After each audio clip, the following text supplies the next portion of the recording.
What is up? What is up? Hello, Miss Villagers. It is good to see you guys again. Mm, it's been a little bit. I wanted to say hello again. I'm going to move this because it is hand sanitizer, not an industrial grade size lube.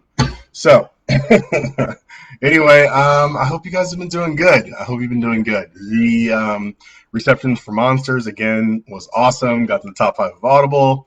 Got to um, got into like some of their other top stuff that was going on.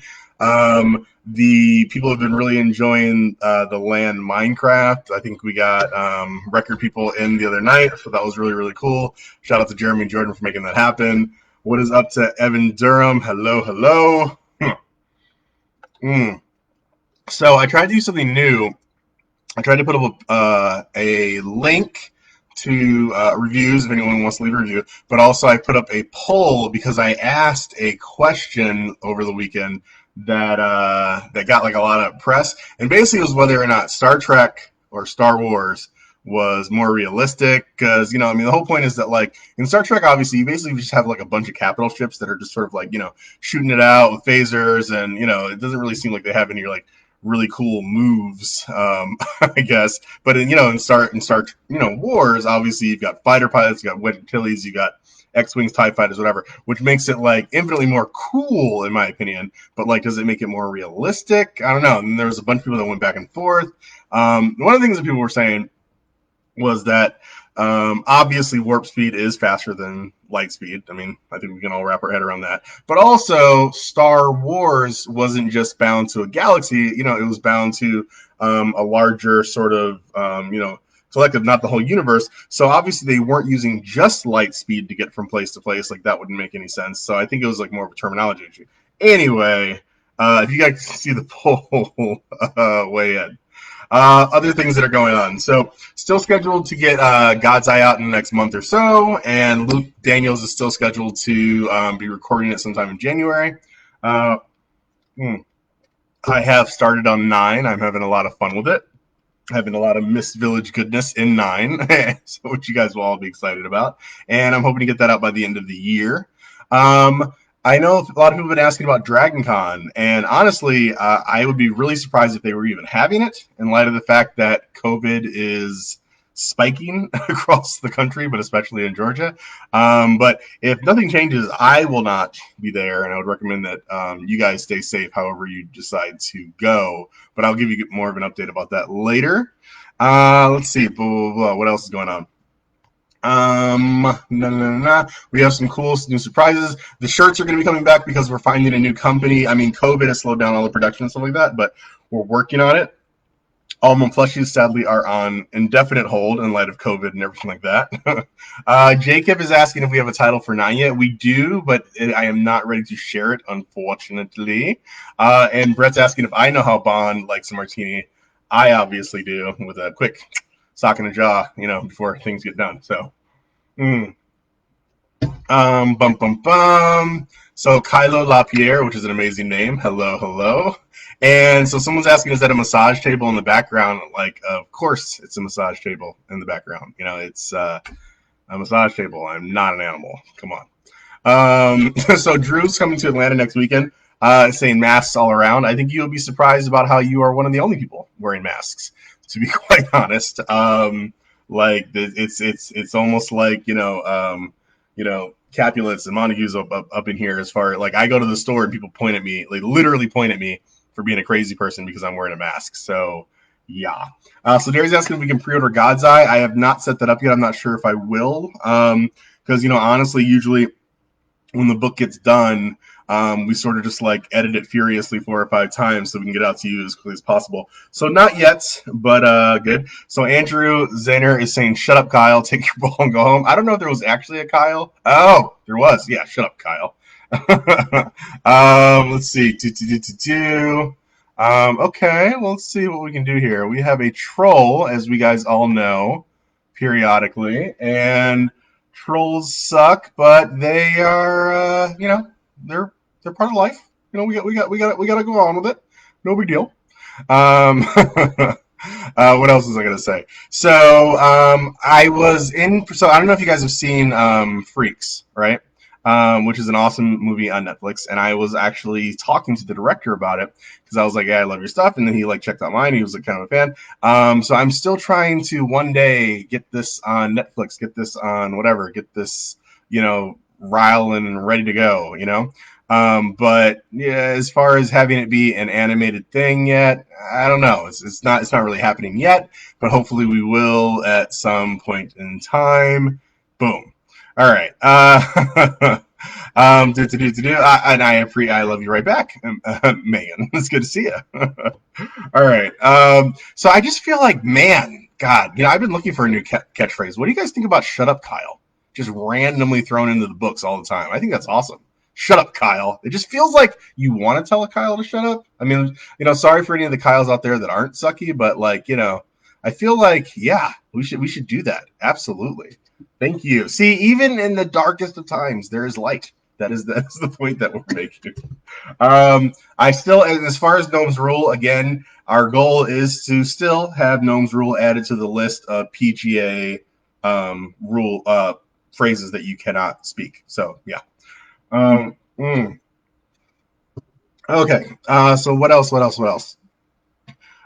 So Jordan Ivor says, "Am I part of the BDSM lifestyle? Because I see a lot of BDSM in the books as well as torture, which seems to suggest so." So I was raised a Baptist. I don't know if that answers your question, but I feel like it should. Okay. So Leaf Johnson is asking, "Will 9 be amazingly long?" So, I mean, I feel like when you're asked that question, there's really only one answer: yes. When someone asks you if you are God, the answer is yes. So there you go. So Rivington Clark coming out of nowhere saying "get on stars" right up there with do a search on Alta Vista. Where did stars come from? I don't even know. I mean, if someone's here working for stars, again, very little shame. Come, bring it on. But I mean, stars. It's such a throwback. Weird. Okay. All right. Let's see. Bum, bum, bum. So Grizzly Adams did have a beard. That is true. So Adam says that, my dude, your books got me into reading. I had a hard time getting into things, but your writing captivated me. I am honored by that, Adam. Thank you very much. Again, I don't know if anybody knows the story, but so I'm a physician by training, and I started writing these books to sort of balance me out from all the things that were going on in the hospital, and never expected anyone to read them.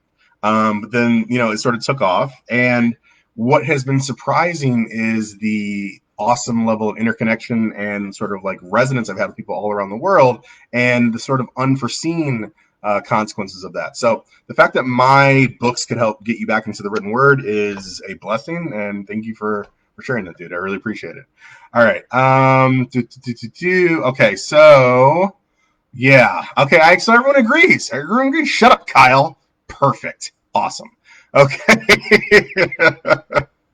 All right. Let's see. So, all right, Eric of Sparte is asking what makes it the perfect margarita. That is a state secret. It will be revealed one day, but only in response to some massive, I don't know, giveaway or charity fundraiser that we will be doing. But one day I will show you guys in video how to make the perfect margarita, and it is awesome. All right. Let's see. Yeah, oh God, everybody loves telling Kyle to shut up. I love that. All right. Is it possible to add Goddess Callisto to the books? I mean, I love Goddess Callisto. I do not love stealing other people's ideas. So, no, probably not. But, I mean, are we talking like in the ancient mythology one? Or are we talking, Jack Sparrow? So it'll depend. All right. Geneva did shut up, Kyle. Geneva laying the smackdown. Love it. Oh, also, any of you that have kids at home that are just mouthing off, what I recommend doing, because it is agonizing, is pick a very long book and have them write those things by hand. They're not going to know what a pen or a pencil is because it's not a keyboard, but I'm telling you, it is so effective. It will keep them quiet. It'll teach them something. So anybody that's looking for new ways to punish your children, I am happy that I could help.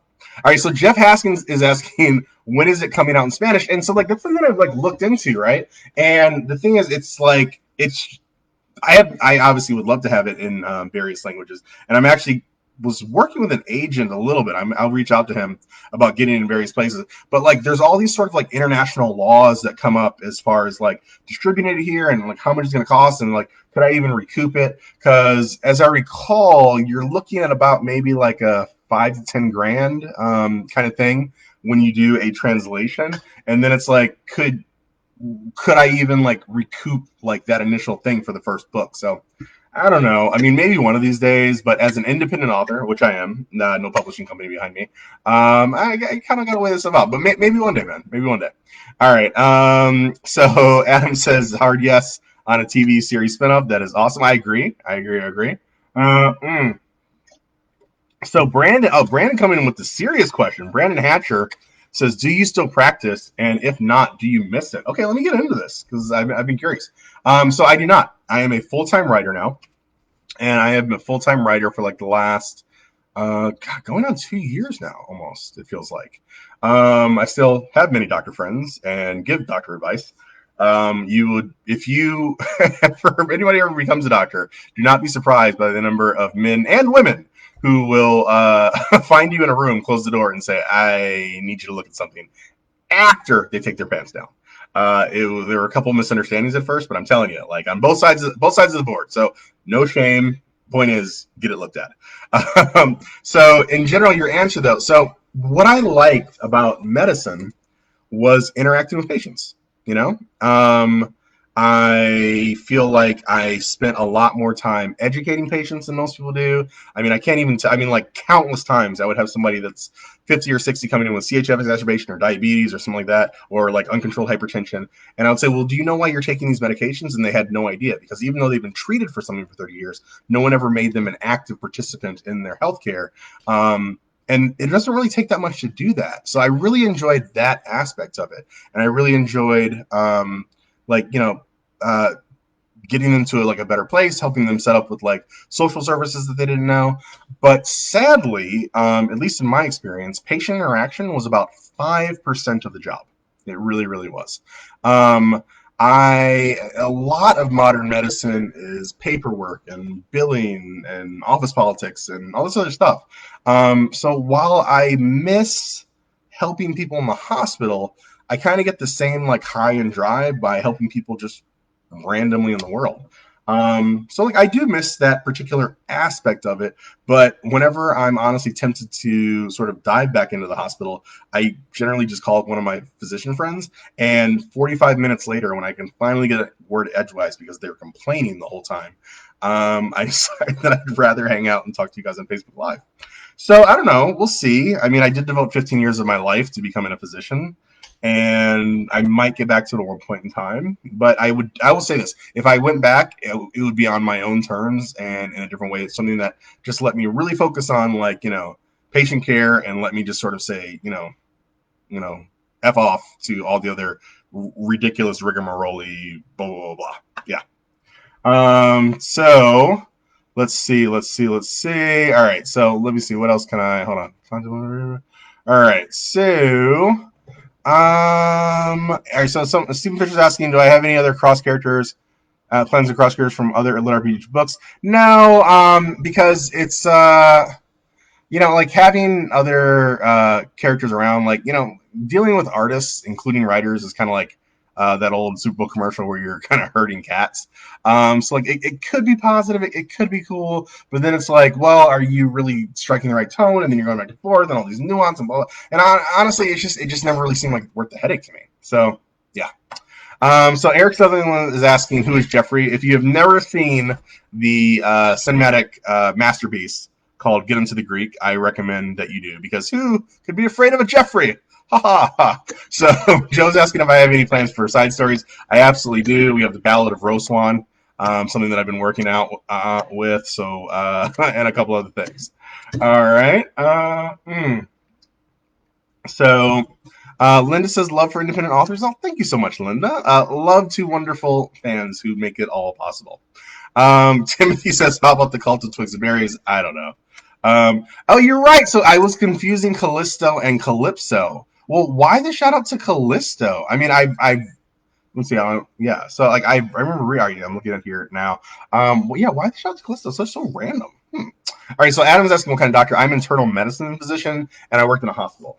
So because doctors are not very creative, I was called a hospitalist. So basically, what I dealt with is like heart attacks, strokes, broken bones, diabetes, infections, all the 99% of the stuff that brings you into the hospital, you would go see the ER, and if they say ER docs basically do two things. They say sick or not sick. So if you're not sick, they send you home, and if they're sick, they call me and they say, hey, this guy's sick. Figure out what's going on and make him better. So I would be the one that admitted you to the hospital. You'd stay there for a couple of days. I check on your labs, blah blah, and then I send you home. So that's what I do. All right. Bum bum bum. Okay. So yeah, keep. So again, Whitney Worley is saying, "Is that a massage table?" That is absolutely a massage table. We have already established this. Yes. Let's see. Bum bum bum. All right. Anyone wants to make the sword? Anyone got a picture? Oh, of the elements of short sword? Oh, or of black ice? I don't know. All right. So let's see. What else can I talk about? All right. So Daniel Riley, oh, this is excellent. Daniel Riley is saying are the Lords of Chaos stronger than the Light or Dark Court?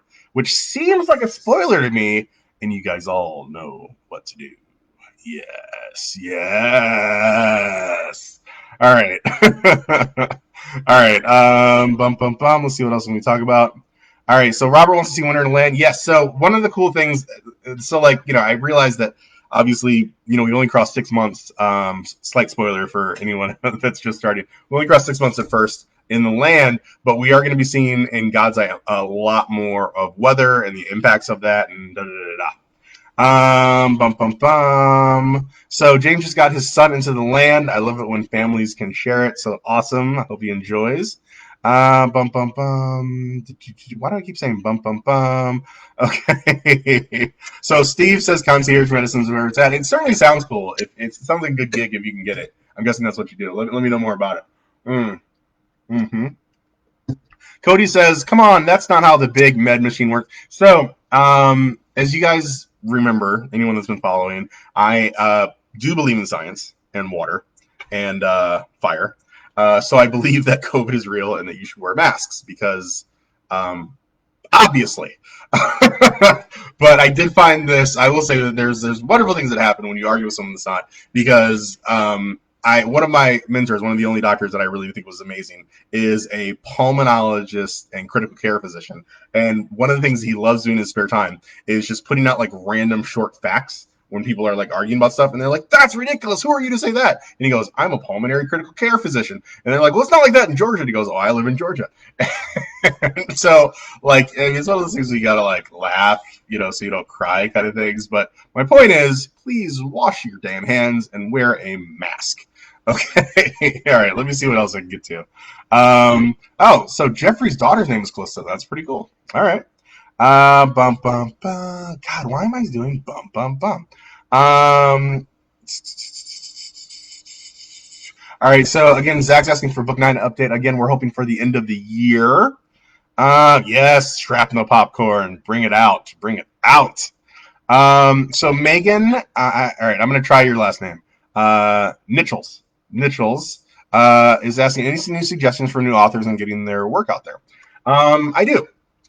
So my best advice as far as writing your novel, if you haven't done that yet, is just to write something that you personally would want to read and then let your clan find you, let your tribe find you. You'd be surprised how many people are actually like you and enjoy it. As far as like getting it out there, well, there was nothing for me when I started, which is why I created the LitRPG group, basically to grow LitRPG and help others. So if you're writing LitRPG, you have access to what I honestly believe is the single greatest resource for independent authors in the world. Because you just get access to, more than 10,000 awesome people, 15,000 awesome people immediately that could be interested in your stuff. Other than that, the opposite of the phrase, you don't judge a book by its cover, it's not true. You absolutely judge a book by its cover. So make sure you get something that's fiery and awesome and stands out. And I guess the last advice I would give is do not listen to other people telling you the only way you can do it is blah blah blah, because like if you go on to like writers groups, usually it's going to feel like you're a 15-year-old girl reading a Cosmo. You just feel ugly at the end of it. So just get her done. So good luck and all that. All right. So Destiny's asking any news on the hats. Actually, we're working on the hats now. Again, COVID slowed down all of the productions and whatever. And the one company that we were working with, it was almost done. I think like they're actually almost about to close now. So now we're working with another one. It's not. You sort of would think that with access to the internet, you'd immediately have access to just like 1,000 different options, and whatever. And like there are options, but as far as like good quality and being able to keep like the price down, I mean, you guys know, like I lose money when I sell shirts to you guys to the same thing, because I just sort of want to keep it like really high quality and whatever. Yeah, so we're looking. We'll keep you updated. Appreciate it. Okay. Nathan Kynren Sutton is asking about the breasts remaining. Well, I always try to just do things that I either think are cool or I haven't seen people do before. And for those of you that may not know, the opening to God's Eye, which is at the end of Book 8, is a spoiler, it opens up with the amount of breaths that the person was allotted when they were born in life, right? And so, it's like it's hundreds of millions of breaths. But he's coming to the end of his particular life, and it sort of starts talking about the breaths that he has left. And those of you guys may not know, I am a fan of show tunes to a certain extent, and I think Rent is absolutely wonderful. So slightly an homage to that, and slightly just because I thought it was a badass way to measure time. We just sort of talk about, as he does actions, he burns up his breaths, like the vital air that he has left, and then when he gets to the end, I mean that's the end, or is it? Yeah, like I just thought, like I just try to think of like really cool things that are simplistic. There's a reason that the land is called the land and not mystic arcanum of blah blah blah blah blah. It's because I think that there's a lot of majesty and mystery in the simplistic, right? Like I think the fact that everything that we look at is a sphere. Yes, it's very easy to sort of point out that that's the most logical and space efficient shape that we have, right? But what if there's something beyond that? What if the reason that happened is something that we don't even really grasp yet, right? I think that there's a lot of hubris in thinking that who we are and what we understand right now encompasses even like maybe like a portion of it, right? Because we have 5 senses that we recognize, and you can think about there's a 6th or whatever, depending on like what your belief system is. But what if there were 8, right? What if we were just a species that hadn't evolved to that yet? I mean, how would we explain it, right? If we never had sight, or even if like we had sight, but everything that we saw is colorblind, what if there's other, things that we haven't even by our science been able to grasp yet? Basically, I'm just saying I feel like there's a lot of possibility even in the simple and the small. And I think it behooves us to sort of like continue asking questions about the things that we take for granted. And that's sort of the reason behind all of it. So, yeah. All right. Let me see what else I can add. Baby shark. I guess that is the noise that I was making. Okay. All right, so James Kersey is asking a very valid question. He says, "Our masks." All right, I wasn't really good at it. He said, "Our masks are not effective unless it's an N95." Isn't that right? That's not correct. Okay, it's just simply not. If you were an infectious disease doctor, right, and you were going into someone with tuberculosis's room, you would wear an N95 because that is the mask that is most likely to protect you from this horrible disease. But it is not practical or cost efficient to get those out to everyone. They're also like extremely like tight, and it is, it is more harder to do, whatever. But just physically speaking, there's nothing magical. There's no warps for viruses. So if we were all wearing masks, then, and if I have it and I cough, a lot of that cough is going to be caught by the mask. And if I don't have it and you're next to me and you cough, a lot of yours is going to be caught by the mask. All we do in Western science, of which medicine is a part, is look at the bell curve. That, yeah, well, 5% of what we're doing is not going to be effective at all, and 5% of what we're doing wasn't even required. But if we look at the the central standard deviations of this is generally better for all of us, then that's what we should be doing to help. It is not random that the United States has more or less resisted following guidelines to curtail this, and we have 4 times as many cases as anywhere else in the world. So at the end of the day, again, please, very simple, just wear a mask and wash your hands. And for all you nasty guys, wash your hands when you go to the bathroom too.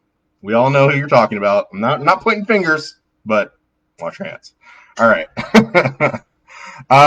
So Jez Overly is asking how many hours a day do I write? I just kind of write. There'll be days where I just sit down and I'm writing all day, and there's days where I'm like, man, this history book on Mesopotamia came in, and I'm just gonna lay on my couch and read this. There's days where I just go for a hike. There's days where I decide to do a little interior designing. I just try to do things that make me better than I was the day before. So except for my gut, which I am working on, well, I should work on more. In general, I just sort of go and do things that I think that are positives, and I feel like as long as I have a positive mindset, then when I write, it's going to come out good. So that's just sort of how I roll. Let's see. So Anna says, I'm sorry, but Nick should be your only narrator. I agree. Nick is amazing. He's the man. He's the best. He's awesome. He's the bee's knees. Okay. I love the guy. I do. And honestly, before I even considered having Luke Daniels be part of working with him, I talked to Nick about it. And I was like, look, man, like you're my dude. You're my boy. You're my blue. What do you think? And he's like, well, what's your thought process? I'm like, well, part of my thought process is that if I'm going to be writing various books, right? If I'm going to be expanding the universe that I'm creating to a certain extent, or even writing spinoffs, then it might behoove me as a now professional writer to work with other professionals in whatever area and see if we can make something new, even though it's not this particular perfect gumbo that we have. Can we make something new that is equally awesome and slightly different and bring a different energy into it? And he was like, well, dude, if you're going to do it with anyone, do it with Luke Daniels. And I'm like, what do you mean? He's like, well, he's better than me. And I was like, nobody's better than you. Nobody's better than you. Nobody puts baby in a corner. But I listened to him, and as you guys know, Luke is awesome, and he's also just sort of like a pretty chill dude. And so, yeah, I'm a little nervous about what's going to happen when I'm working with somebody new, new dance partner and all. But I also think it could be really, really awesome. So, I just please keep it open in mind. I agree, Nick is everything, but perhaps we can do a little bit more. Okay, so. Steve Barnett says The Land was his first lit RPG. Ruined me. Well, you know what they say when you go black. All right, so Jason Schuerman says, what other sci-fi fantasy authors do I enjoy? We may not know about. So the one that I always give a shout out to, if you have never read her, is Octavia Butler. She is a fantasy author who focused on racial issues, whatever, but not in a preachy, crazy way. Like it's just like she has a vampire who's black, and so the melanin protects them from the sunlight, whatever. But the best thing that she does is looking at an alternative evolution kind of thing. It's called Pattern Master, and unfortunately she has passed on. But she was one of the greatest writers. Had the most fantastic imaginations of anyone that I've ever read. And I'm a dork like you guys. I've spent time in the old paperback bookstores that we found the dog-eared and leaf, Dragons of the Rising Light and everything else, right? I've read, the book of, Five Rings, and I've seen the original artwork on, Jack, God, what is his name?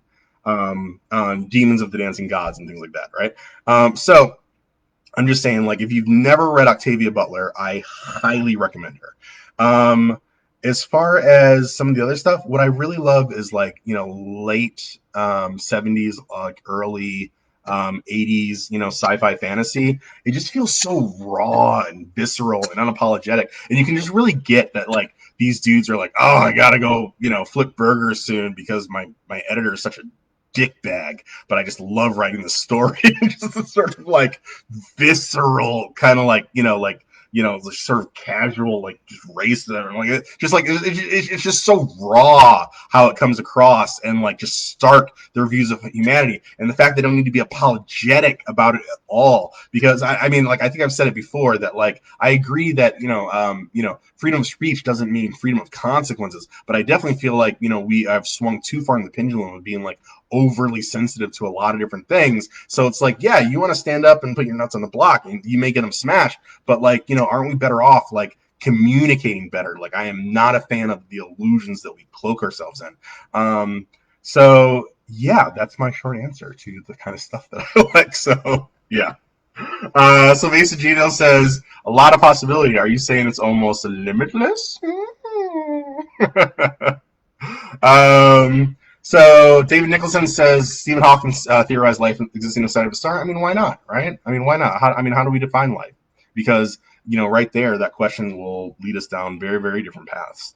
I mean, how do we define what we are, right? Like what's valid? Like we have all these sort of like markers, which if we're being honest with ourselves, are usually arbitrary and just sort of like whatever makes us feel comfortable. Yeah. So. Yeah. So Tian Garber is asking if I have a picture of Black Ice. I do not. I am going to have more artwork coming soon. Actually, some quite amazing things. But no, nothing of Black Ice yet, unfortunately. Okay, so let's see. So Adam says, no way, Luke Daniels is Banff. Word. So Chris Reeder says he got his younger brother hooked on the books. I appreciate that. Thank you for spreading the word. Scott Carter is looking at kicking the nuts, apparently. Richie A. Stevens says, you're my boy too.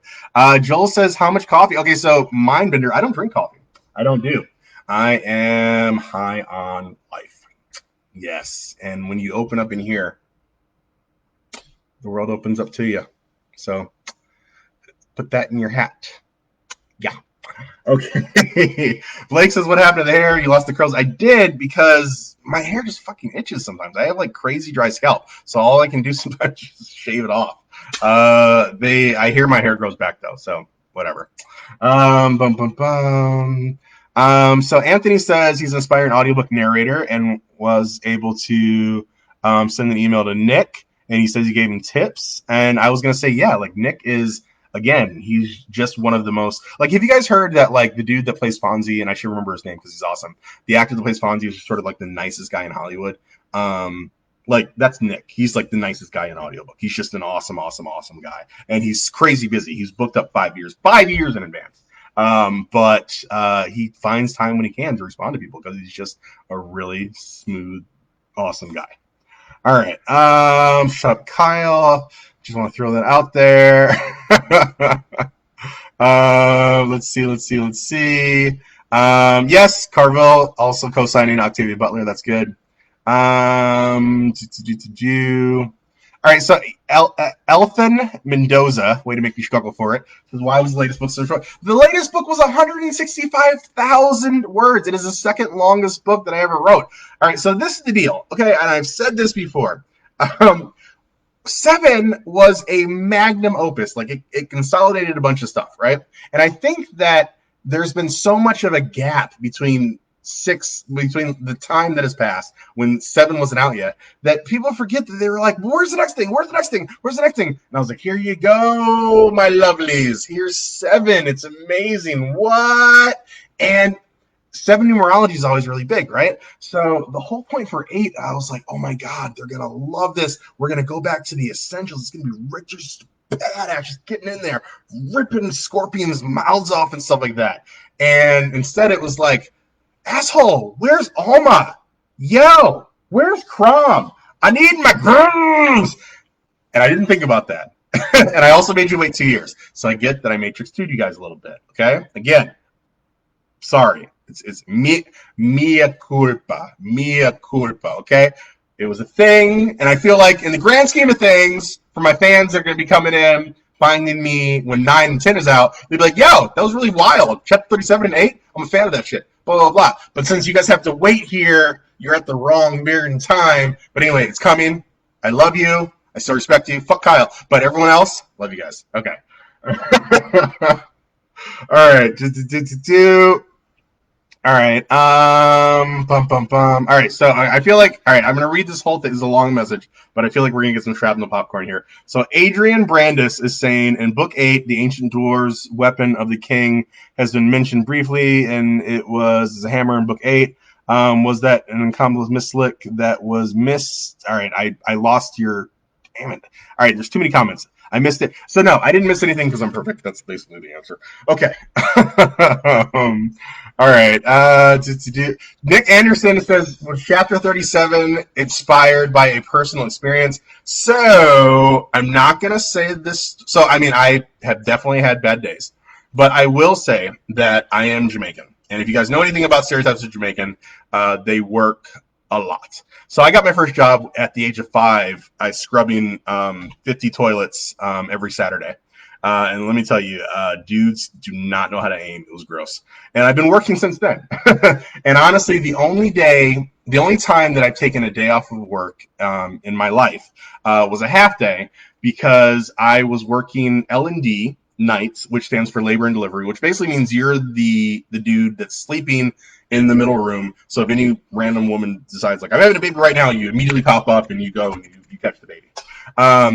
And I was not awoken that night by someone needing a baby. I was woken by birthing my own baby in a very unconventional way.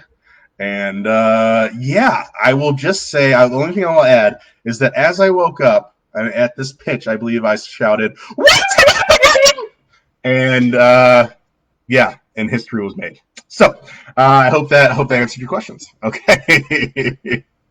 So Alpha again is asking, is there a Discord channel? So we do have a Discord channel. Geneva, if you're on here, can you please Discord channel link? I don't even remember. I don't know. I'm not a Discorder, you know. I'm not a Discorder. So all right. Oh, I'm gonna do a plug because I have 216 people on here. I tried to do something new where there should be a link on here. So if you've never left a review for book 1, please just click the link and just takes like 20 seconds. Please, it really helps in the author. So that's the thing.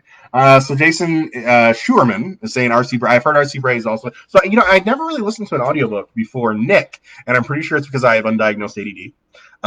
Like almost positive, everyone tells me. So I never really sat down and listen. But I will also say that as I was getting ready to, you know, have book 1 redone, and that's a whole other story that I've talked about before. I listened to a bunch of people, and I'm like, okay, this guy's okay, and okay, well, this one's okay, and okay, blah, blah, blah. And then when I heard Nick, I was like, oh my God. And it really let me know there's a difference between narrators and audio performers, and that's where he is, and he's like up here because he's awesome. So yeah, I will say that he is awesome. And Richie A. Stevens says he loves the community. Love you right back, man. I got to give a shout out to my moderators and to my assistant. Shout out to the head moderator, Evan. This community is awesome for a couple reasons. One, you guys keep it awesome and you keep it happy, and you guys are just looking for the same thing other good, normal people are, a break from all the ridiculous out there. And the other thing we do is we just fucking ban assholes. You know, you wouldn't think it's as effective as it is because we tried talking and we tried reasoning. We tried this for like a year and a half, tried to do this like, you know, parliamentary, you know, understanding thing. And then we found out that, man, no, just punching them in the face and kicking them out, so much more effective. So I'm glad you like that. Please give a shout out to the mods who work hard to do the dirty work so you guys don't have to see this, how the sausage is made. Yeah. Henry Winkler, that is the Fonz. Man, I am dragging behind here. Okay. All right. Wes Long says never apologize for great. You're great, Wes. Wes Long, you just won yourself a shirt, sir. That is such a great thing. Thank you. Send me your address and your shirt size. I promise I very rarely show up at your house. Okay. All right.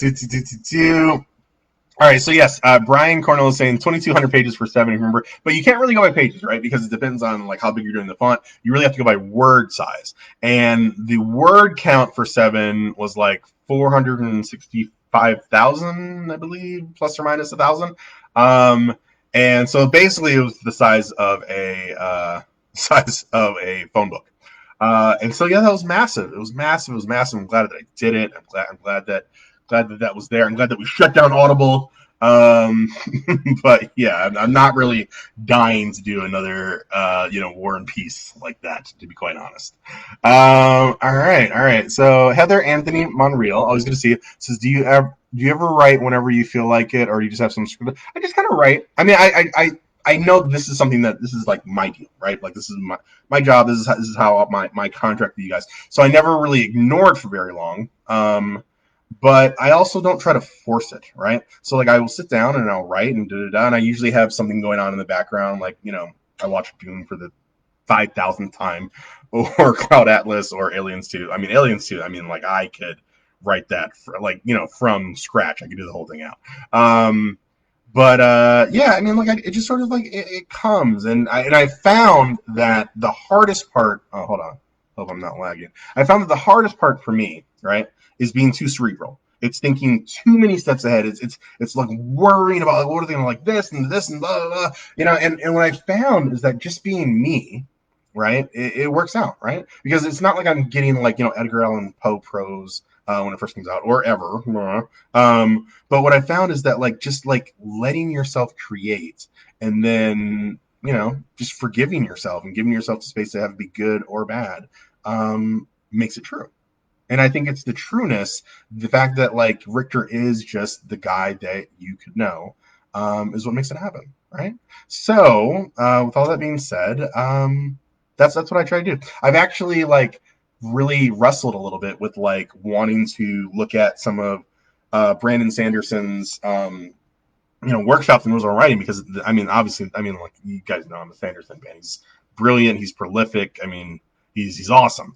But I worry that if I hear do's and don'ts from him, it may create walls for me that otherwise I would push through and make something amazing, as opposed to subconsciously being like, oh, well, I can't do that now. So yeah, I'm trying to make sure that my voice keeps coming through, so I don't just turn into someone else's, if that makes any sense. So anyway, those are some of the things that I wrestled with. I didn't expect it to get that deep, but there you go. Oh, and Geneva has thrown up the Discord server, so boom, a lot of people have. Okay.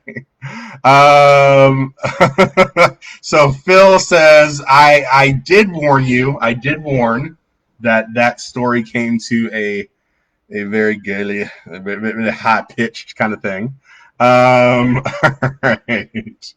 Let me see what I was going to answer. So Scott Tria, I think it's the first time I've seen you here, Scott. So hello from Georgia, two nonsensical states, and yes, shout out to Jeremy and all the auditors for all they do. Let's see. So Delroy Rashane Gabriel says, "Are you going to let Sanderson outword you?" Yo, man, you're just trying to like start trouble up in here. I'm sorry, no, I am not letting you come between me and Boo Boo. No, this is not happening. So Patrick says, and just call me Al. I appreciate the doctor calling, but I'm happy to call you Patty. Have I read anything by Terry Mancor? I feel like I have. You guys. I mean, I'm sure like any of you guys that are super readers, like I've read. It feels like almost everything. Obviously, there's so much more that I haven't read, but I feel like that name rings a bell. But I can't. I don't know if I'm mixing him up with someone else. But if there's something specific, let me know. In your head. All right. So Brian Atkinson says, "Did the end of the series change in your head as you wrote the books?" No, I wrote the end of the series before I wrote the very first book, because I did not want to be like a certain sea captain-y gentleman that we all know and love, Daenerys, and not know where I was gonna end up. So what has happened is that as I've written the books, some of the nuances have shifted about where I thought I was going to go and everything like that, right? But no, the ending is something that is literally written down. It is all set. It is ready to go. It is everything that I wanted for this work to be, even before I knew it was going to be as big as it is. So no, I hope that one day when you find it, you will be gentle, because as we all know, endings are very difficult. And but I would say that as far as endings go, I think Star Trek Voyager maybe had one of the best endings of sci-fi fantasy, of something that I've seen. And yeah. So, but it's hard. It's hard to say goodbye. But I wrote it forever ago, and I feel like it encompasses who and what and we are. So, I hope one day when you read it, you enjoy it. All right. All right. So hold on. There is a question. Sorry, somebody said second this question, but I don't see the question. So yes. Okay. Okay. Okay. Okay. Craig Jenkinson says that he loves Book 8. I appreciate it. And Craig, again, I appreciate you for being part of that conversation the other day, man, and especially even for coming back in. Um, there are ridiculous people and dickheads all around on every side of every argument that I've ever heard, but people that are willing to listen and engage, you're part of the solution. So I appreciate you, man. All right. Victor says, "Do you have a list of all the loose ends?" Yes, I have. It's all written down. It seems chaotic, boom, boom, but it is all reasonable. So yeah, I appreciate that, Aaron. I will stick to my own voice. So, Aleron, am I near Kennesaw? No, I'm in Buckhead, man. I'm in the bougie, the bougie. I'm the black guy in Buckhead. If you ever see me. So yeah. All right, so Nicholas Wright says I need more sleeveless shirts. Sleeveless is the only way to go. All right. All right, I feel like I'm slowing down a little bit, so I do not want to bore you guys. Let's see. William says yes, shout out to Voyager. I feel like I am now catching up. Kyle meme is posted on the page. Awesome. All right. Let me just say this is an insane, crazy time we are living in. I heard someone make a argument that actually time travel is real. It's just that we're bad at it. We are butterfly effect the hell out of this year. It starts with Corona, and then it goes into riots, and then murder hornets. And where do the murder hornets go? But I appreciate you guys staying awesome, staying true. Like, we basically have in the midst of the internet, which is a ridiculous cesspool of the worst of us sometimes, we have an awesome, awesome, awesome community here. And it's because it's just filled with people that like are all different, all believe different stuff, but like we just want to chill and have fun. So thank you for making that happen. What you get from the community, I get so much more from being able to like share it with you. So thank you. Again, God's Eye should be coming out in about a month or so. I will say, please wear a mask and be safe. This is real. We're getting a surge now. I'm talking to doctors around the world and especially around the country. Like it's for real. And be good to each other. Right. There's a bunch of stuff we don't understand. There's a bunch of stuff I don't understand.